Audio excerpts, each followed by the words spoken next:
Me llamo Lucía Márquez Rivera. Tengo 28 años. Vivo en la Ciudad de México, en un departamento pequeño con paredes que aún guardan las marcas de mudanzas anteriores y una ventana que da hacia una calle que nunca calla, vendedores ambulantes, el claxon lejano de los microbuses, el olor a tortillas calientes por la mañana que sube como promesa.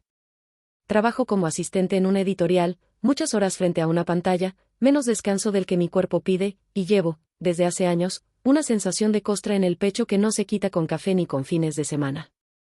He aprendido a sonreír cuando toca, a esconder los temblores con manos firmes, y a registrar las palabras que me hieren para recordarlas como pruebas. Hoy estoy aquí porque ya no puedo seguir cargando sola ese peso. Antes de seguir, si te gustan historias reales que duelen pero que pueden servir de compañía, por favor considera suscribirte. Compartir esto no es fácil, pero tal vez alguien allá afuera necesite escucharlo. Nací en un hospital público de la ciudad, o eso es lo que me dijeron cuando comencé a hacer preguntas. Me criaron con papá Sergio, mamá Rosa y dos hermanos adoptivos, Ana y Mateo. Adoptiva era una palabra con la que crecí antes que con madre o padre, resonaba en la casa como un matiz incómodo que nadie explicaba. Cuando era niña, pensaba que era algo que decía mi corazón diferente, que mi latir no encajaba del todo con el de ellos. Había abrazos, sí, pero siempre medidos, había cenas en las que reíamos con la boca más que con los ojos, había noches en las que el colchón se hundía más de lo normal y yo contaba manchas en el techo hasta quedarme dormida. El departamento olía a frijoles recalentados, a recelo y a detergente cuando mamá Rosa limpiaba para sentir que controlaba algo. Recuerdo con claridad la primera vez que pregunté por qué nunca me defendían. Tenía 10 años y había ido a la escuela con la blusa fuera del pantalón porque un chico me había empujado en el recreo. Volví a casa con la boca llena de arena y el corazón golpeando como si quisiera salir corriendo. Esperé la voz que dijera, no acepto que te traten así. Esperé el roce de una mano en mi cabello, la pregunta sobre si estaba bien. No vino. Me senté en la mesa y, con la valentía que dan la rabia y la ingenuidad, pregunté. ¿Por qué nunca me defienden? ¿Por qué cuando me pegan o me humillan nadie dice nada? Hubo un silencio, un insecto golpeó la ventana, un paso de alguien en el edificio. Papá Sergio me miró como quien mira un objeto desconcertante. Mamá Rosa abrió la boca, pero en lugar de palabras salió un ruidito que parecía risa contenida. Ay, Lucía, dijo mamá Rosa, con esa mezcla de cariño y condescendencia que aún me hace temblar. ¿De qué hablas? Tú sabes que te queremos. La risa de ella no fue franca, fue un gesto que desarmó mi pregunta. Ana se tapó la boca con la mano y se rió también, como si hubiese presenciado un sketch. Mateo no dijo nada. Papá, que a veces parecía un remanso, giró la cabeza y cambió de tema. Aquella risa se quedó en mi garganta como una piedra. A partir de ese día aprendí a medir mis necesidades por el silencio que provocaban. Si pedía ayuda, me exponía a la mofa. Si gritaba, me convertía en la teatral. Si lloraba, me enseñaban, con ojos cansados o con indiferencia, que la vida era así. Me enseñaron, sin palabras directas, que mi vulnerabilidad generaba vergüenza en ellos. Y yo, para no ser vergonzante, me volví prudente. Las primeras partes de mi vida estaban llenas de pequeñas traiciones que ensancharon la grieta entre nosotros, promesas de salir al parque que se olvidaban, regalos que llegaban tarde o rotos, llamadas que no contestaban cuando una neumonía me dejó sin fuerzas. Hice listas mentales de todos los noes, y al final de cada lista había una palabra que no me atrevía a pronunciar, abandono.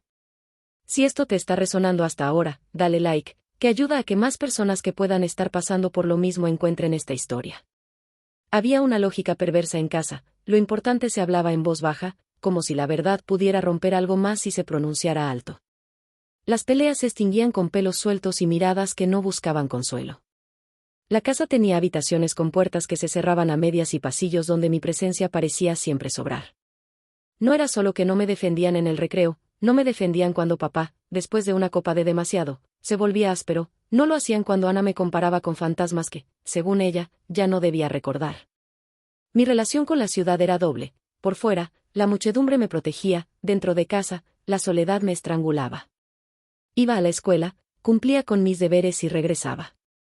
Desde pequeña aprendí a identificar los sonidos que significaban peligro, la llave que no giraba suavemente y anunciaba que papá estaba de mal humor, el timbre sin nombre que indicaba que alguien llamaba buscando a otro que no estaba, el silencio que precedía a una discusión.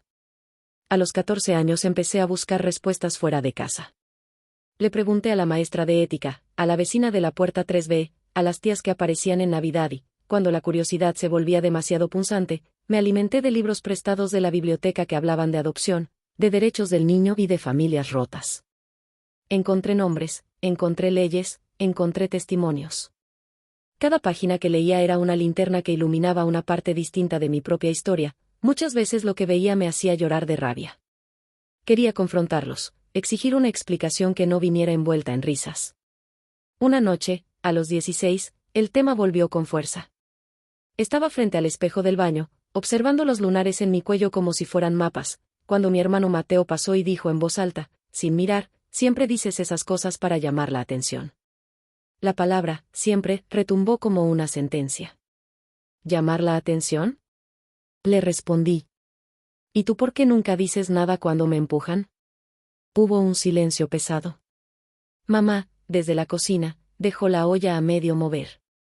Papá apareció en el umbral, con el rostro de quien siempre escoge la calma. Vamos, no es para tanto. Y otra vez la risa, un gesto que barrió mi pregunta como si barrer una mancha vieja fuera suficiente.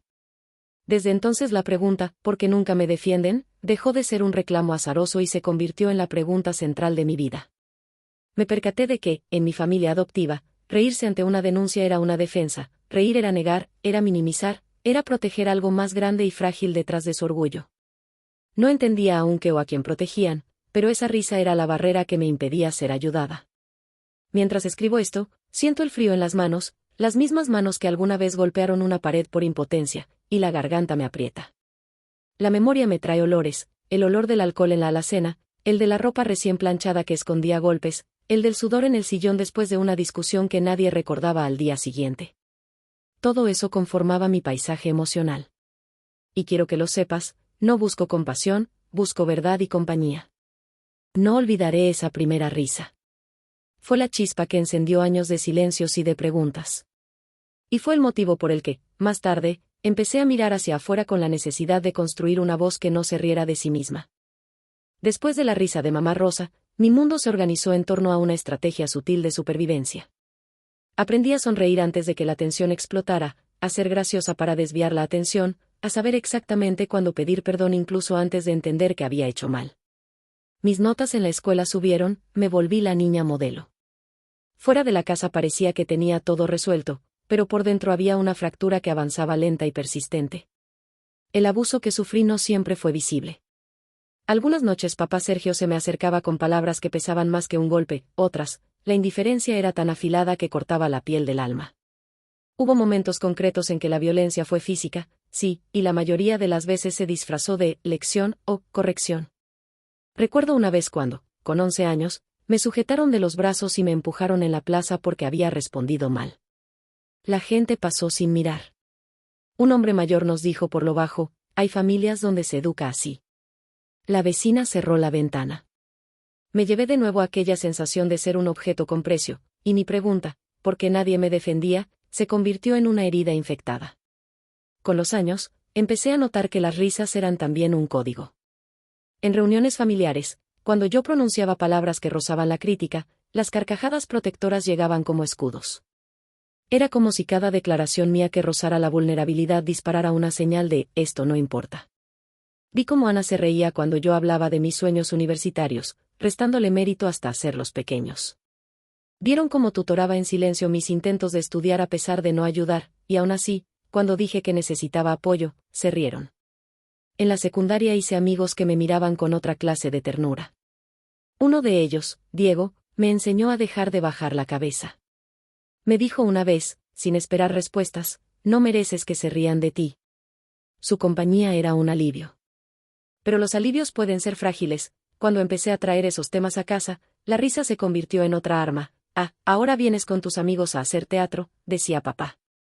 Todo el mundo se victimiza, añadía mamá Rosa.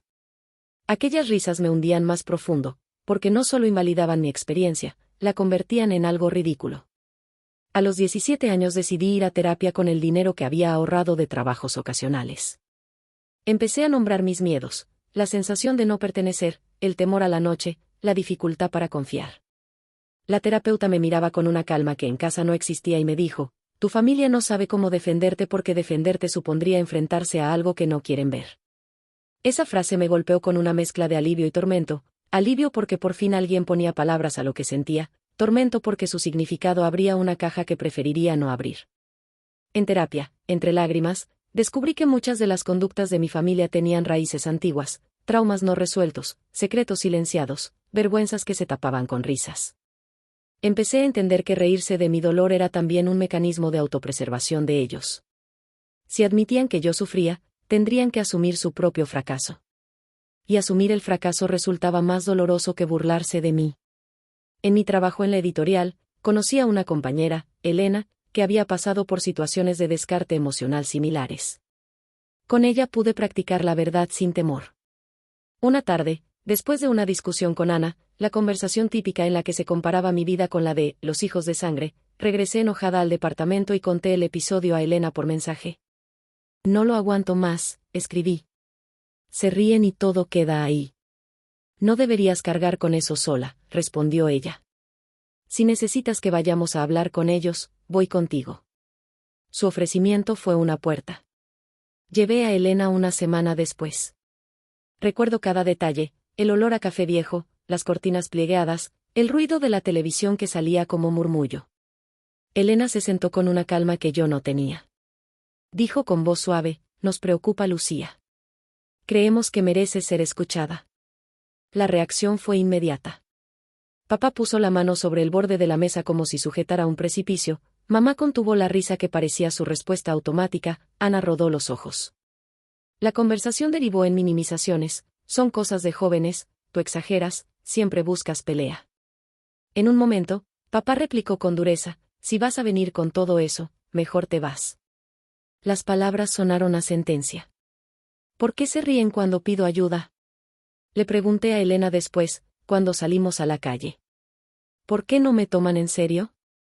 Porque a algunas familias les da miedo mirar sus propias fallas, dijo ella. Ríen para no sentir. Y así la risa se reveló un escudo contra la culpa. Me di cuenta de que, para que me defendieran, necesitarían antes defenderse a sí mismos e interponer mi bienestar como prioridad. Y para eso, en esa casa, no estaban preparados. Si esto te está resonando y quieres que continúe con la historia, no olvides suscribirte, me ayuda a seguir contando estas verdades. Una noche, harto de los silencios, escribí una carta. No la firmé. La dejé entre los platos del fregadero, como prueba muda. Enumeré momentos, la vez que papá me retó frente a la iglesia, la vez que mamá negó llevarme al hospital, la vez que Ana me dijo que no contara nada. Dejé la carta y me fui a la habitación con el corazón desbocado, esperando una reacción que no llegó. A la mañana siguiente, la carta había desaparecido. Me encontré con la risa de mamá en el desayuno y la frase de papá, ¿otra vez con tus melodramas? Sentí que la casa me expulsaba poco a poco. Llegó un día, sin embargo, en que la acumulación de esas risas y silencios tuvo que toparse con algo más grande. Un acontecimiento detonó todo, un llamado al portero, una visita inesperada, y la memoria del pasado que nadie quería recordar se empezó a asomar. No era el final, pero fue la primera grieta que mostraría que detrás de esa risa había secretos que la familia prefería enterrar. La grieta se abrió una tarde de verano cuando recibimos la visita de una mujer mayor, de cabello corto y manos arrugadas, que pidió hablar con papá Sergio. La vi por el hueco de la puerta mientras mi familia se acomodaba, como si esperaran a un actor que iba a leer una línea pactada. La mujer se llamaba Doña Carmen, y traía en la mirada algo que no era curiosidad sino determinación. Vengo por Lucía, dijo sin rodeos. Soy su tía biológica. La frase resonó como una detonación en el departamento. Mamá Rosa se echó a reír, primero casi en piloto automático, pero esta vez la risa se quebró cuando Doña Carmen añadió. No vine a pelear. Vine a hablar. Hay cosas que deben aclararse. Yo me quedé inmóvil, con el corazón a punto de salirse, porque allí, frente a nosotros, alguien decía en voz alta algo que hasta entonces se escondía en papeles sin abrir. Papá se levantó con brusquedad, Ana y Mateo se acercaron. Hubo tensión. La risa, que había sido el recurso cotidiano, empezó a sonar frágil, forzada. Doña Carmen habló de un hospital municipal, de una madre joven que no pudo conservarme, de una tierra lejana donde había familiares que no supieron nada de mi destino. Ella tenía fotos, fechas, nombres. Eran pruebas. Papá comenzó a temblar, pero no por la verdad, por el miedo a lo que revelarían esas piezas. Fue la primera vez que supe que mi adopción no había sido un acto de puro amor sino parte de un arreglo, un acuerdo de silencio entre dos familias que, por distintos motivos, querían cerrar un capítulo. Doña Carmen dijo que había intentado años atrás buscar a su sobrina pequeña, pero que alguien se lo había impedido. Me dio un sobre con cartas antiguas, en ellas había palabras de arrepentimiento, súplicas, nombres que mi familia evitaba pronunciar. Nosotros no sabíamos, murmuró mamá Rosa, como si quisiera convencerse. Pensábamos que todo estaba en orden. La risa que siguió después fue distinta, corta, amarga. Ya no me reía. Yo sentía que, por fin, la pregunta que había hecho a los 10 años tenía un contexto. Ellos no me defendían porque había algo más grande que defendían, algo embarrado de culpa. En los días que siguieron hubo conversaciones a media voz, llamadas que terminaban con llanto, y la presencia constante de esa mujer que miraba a cada uno como si le debieran explicaciones. Papá Serga, me corrijo, Sergio, dejó de ir a la cantina tanto. Mamá Rosa comenzó a temblar. Ana y Mateo discutían en voz baja, a veces los oía llorar. La casa había cambiado su ritmo, la risa, antes mecánica y protegida, se volvía incandescente de remordimiento. Doña Carmen me contó que mi madre biológica, Julieta, había sido una joven trabajadora en un taller textil de Iztapalapa. Que hubo un embarazo no deseado, presión social y una familia que la alejó del barrio para salvar la reputación. Que aquella entrega no fue un gesto generoso sino una entrega con condiciones, un silencio que valía protección. Entendí entonces por qué mi familia adoptiva se reía cuando hablaba de injusticias. Reír era su manera de acallar la culpa de haber aceptado una niña que llegó como un secreto. Cuando confronté a papá, su respuesta fue sencilla y rota. No sabíamos cómo decirte la verdad. Pensamos que era lo mejor. ¿Lo mejor para quién? Exploté. ¿Lo mejor para que ellos no se vieran mal? ¿Lo mejor para callar? Su silencio fue la respuesta. Con doña Carmen, fui a ver registros, a revisar papeles de hospital, a leer cartas. Encontramos rastros de una red de acuerdos, vecinos que hicieron de testigos, un padrón modificado, firmas que tenían errores. No hice una denuncia de inmediato, antes, quería entender. Lo que fui desenterrando fue más que una historia de adopción irregular, era un mapa de vergüenzas y de cómo se tejían silencios entre familias para proteger su imagen. Cada documento que veía era una confirmación de que mi vida había sido tratada como moneda. La reacción en casa no fue inmediata ni monolítica. Hubo intentos de diálogo, pero también de minimizar. Mamá me dijo un día, con voz baja y rota. Si lo hubiéramos hecho diferente, hubiéramos sido juzgados. No es excusa, lo sé, pero es la verdad. La verdad es que me escondieron, le dije. Me escondieron y se rieron cuando pregunté por qué nadie me defendía. En ese gesto de risa, comprendí otra cosa, la risa no solo protegía su culpa, protegía a algo o a alguien más. En una conversación tardía, Mateo me confesó entre sollozos que papá había recibido amenazas años atrás de una familia con poder en el barrio y que, por miedo, pactaron mantener todo en silencio. Ana, con despertar tardío, admitió que había sentido atracción por la sensación de pertenencia que venía con tener una hermana adoptiva, como si, al mantener el secreto, se aseguraban a sí mismos un lugar. Todo encajó en un cuadro. No me defendían no porque no les importara, sino porque el costo de defenderme habría sido alto y nadie quería pagarlo. Quise salir corriendo, huir de ese departamento que olía a mitigaciones y falsos actos. Pero había otra sensación, la de que al irme sin entender, dejaría la historia incompleta. Empecé a documentar, a tomar fotos, a escribir lo que descubríamos. Fue doloroso. Cada nueva pieza que encontraba abría una llaga, pero también, paradójicamente, me devolvía algo de poder, entender me daba fuerzas. No voy a decir que con esos hallazgos todo cambió de inmediato. Hubo días de esperanza y noches en que todo parecía imposible. Pero yo ya no era la niña que pedía defensa sin preguntar, ahora sabía el contexto y con ello pude empezar a tramar un plan. No por venganza, no quería destruirlos, sino por exigencia de verdad. Empecé a ver a mi familia con ojos nuevos, no solo victimarios o indiferentes, sino personas con sus propias cadenas. Y eso no excusaba la crueldad, pero sí permitía encontrar, quizá, una rendija por la que podríamos, algún día, colar la luz.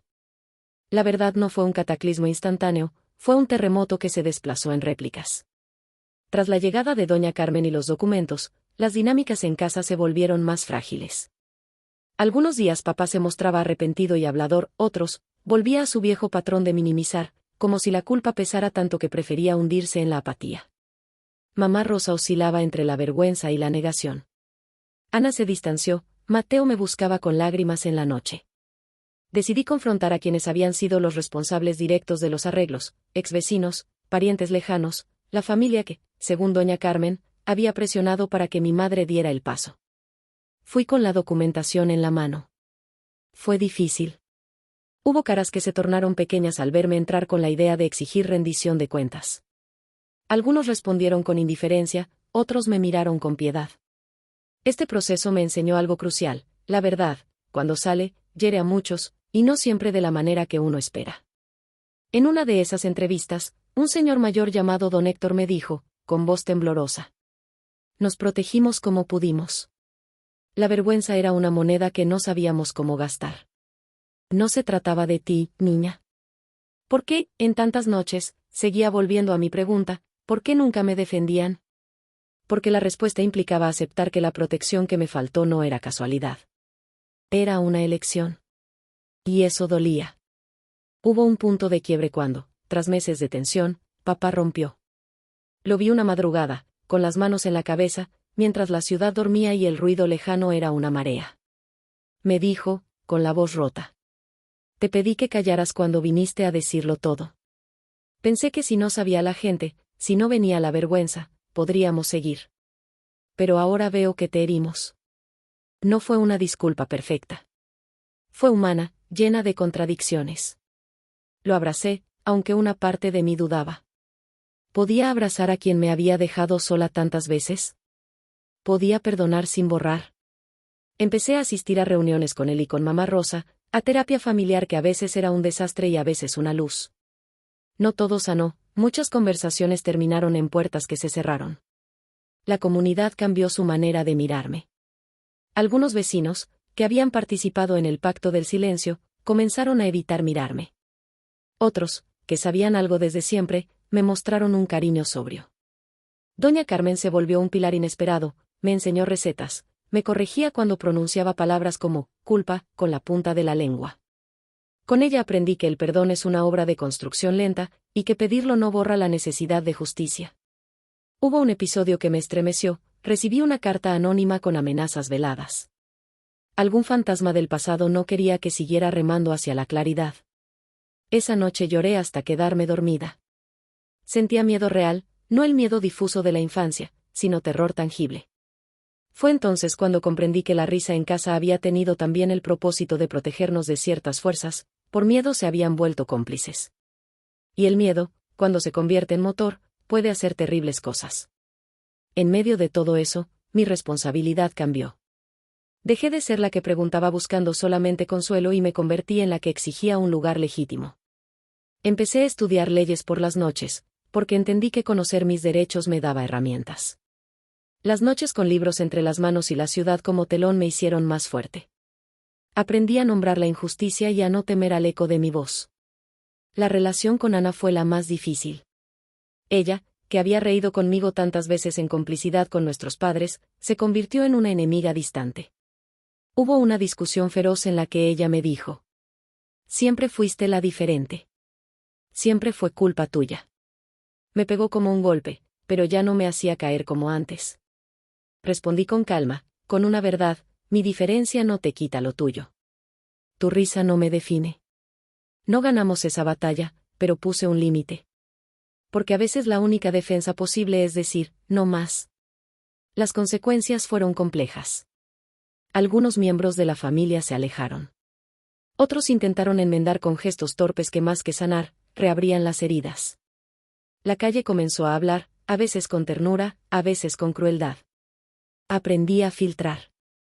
Acepté que no todo mundo iba a entender mi necesidad de buscar reparaciones. Pero también encontré aliados en lugares insospechados, vecinos que se atrevieron a confesar que también habían callado, un maestro que me ayudó a investigar archivos, una amiga de la universidad que me apoyó legalmente. Una noche, cuando ya la ciudad dormía, papá entró a mi cuarto y dejó un sobre en mi mesa. En su interior había una nota breve: lo siento. Quiero reparar. Era insuficiente y, sin embargo, era algo. Era el principio de que él eligiera, por primera vez, ponerse en mi lugar. Decidí darle una posibilidad, no por piedad sino por la necesidad de cerrarle a mi propia vida la posibilidad de eternizar la rabia como única huésped. La reconciliación, cuando llegó, no fue un abrazo que lo cura todo. Fue un proceso lento de pequeñas reparaciones, consultas legales, disculpas en voz baja, terapia familiar que en algunos momentos era una sesión de supervivencia. Papá comenzó a acompañarme a mis citas, a hablar menos para escuchar más. Mamá Rosa aprendió a mirar sin reír como si la risa fuera un resorte que la defendía. Ana no volvió a ser la misma, se alejó, y eso también fue una forma de sanar, entender que algunas heridas no se curan quedándose cerca. Con el tiempo, inicié acciones legales no por venganza sino para poner en claro el contexto de mi nacimiento y abrir la posibilidad de que otros no fueran tratados igual. No fue fácil, la burocracia, las manos que querían tapar, las historias que se mezclaban. Hubo victorias pequeñas, reconocimientos, documentos corregidos, y hubo derrotas amargas.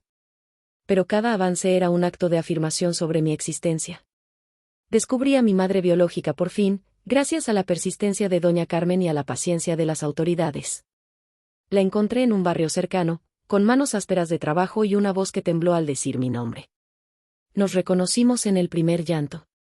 No todo fue perfecto, nuestras vidas habían tomado rumbos distintos, había culpas y también explicaciones. Ella me contó del miedo que la envolvió, del estigma social que la empujó a tomar decisiones que ninguna madre quisiera tener que tomar. Le pregunté por qué no luchó por mí, ella me explicó su soledad, su pobreza, sus noches de puertas cerradas con miedo. Le dije que la entendía y, sin embargo, que sentía una mezcla de rabia y ternura. Construir una relación no fue inmediato, fue una tarea que implicó paciencia, charlas largas, silencios respetuosos y, sobre todo, la aceptación de que el amor no necesita ser perfecto para ser verdadero. El mayor cambio, sin embargo, fue el que ocurrió dentro de mí. Aprendí a no pedir permiso para existir. Aprendí que mi pregunta inicial, ¿por qué nunca me defendían?, tuvo una respuesta compleja y dolorosa, pero que la respuesta no define mi valor. Encontré herramientas para gestionar la ansiedad, la insomnio que me acompañaba, las regresiones que afloraban en noches de lluvia. La terapia se convirtió en un ancla. Me permitió ver que la risa de mi familia había sido un síntoma de su propio miedo, y que, si bien no justificaba el daño, sí me daba la posibilidad de sentir compasión sin renunciar a mi voz. Hubo reencuentros dulces, doña Carmen convirtiéndose en una abuela elegida, reuniones donde hablamos sin máscara, donde la verdad salió sin hacer daño gratuito. Hubo también pérdidas irreparables, la relación con Ana nunca volvió a ser lo que era, pero con el tiempo acepté que no todas las heridas requieren reparación con quien las causó, algunas necesitan ser selladas desde la aceptación y la distancia. Hoy, cuando camino por la ciudad y el aire huele a lluvia y pozole, siento que he ganado algo que antes parecía imposible, la posibilidad de nombrar mis dolores sin que me rían. Aprendí a defenderme. No siempre con palabras firmes, a veces con silencios claros, otras, con exigencias. Descubrí que no es cobardía pedir ayuda, y que tampoco es traición aferrarse a la propia dignidad. Si te has sentido silenciado, si alguna vez preguntaste, ¿por qué nadie me defiende?, y te rieron, quiero que sepas que hay un camino. No será el mismo para todos. No prometo finales felices rápidos ni reparar de golpe lo perdido. Pero hay maneras de crear una voz propia, de ser compañera de uno mismo, de buscar a quien realmente pueda escuchar sin reír. No olvides suscribirte si quieres seguir oyendo historias que tocan la verdad. Si esto te llegó, comparte en los comentarios, ¿te ha pasado algo parecido? Estoy leyendo cada palabra. La lección que me quedó es doble. Por un lado, la risa puede ser una máscara, no siempre es desprecio, muchas veces es miedo. Por otro, la verdad cuando se busca con paciencia y valentía puede transformar. No siempre salva a todos, pero puede salvarte a ti. Y salvarse a uno mismo es, a veces, el acto de amor más grande que podemos permitirnos. Mientras avanzo en mi vida, trabajando, construyendo relaciones auténticas, aprendiendo a decir no, llevo conmigo la memoria de esas risas que me hicieron preguntarme tanto. Ya no me piden que me ría con ellas. Ahora me doy permiso para proteger mi voz. Y si esto también te inspira a buscar la tuya, entonces mi historia habrá merecido ser contada.